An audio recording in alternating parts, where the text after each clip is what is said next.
మేఘాల్లో సన్నాయి రాగం మోగింది, మేళాలు తాళాలు వినరండి. సిరికి శ్రీహరికి కళ్యాణం కానుంది, శ్రీరస్తు శుభమస్తు అనరండి.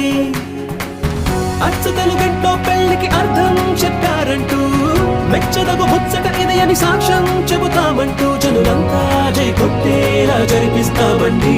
అందాల కుందనపు బొమ్మవని జత చేరుతున్నా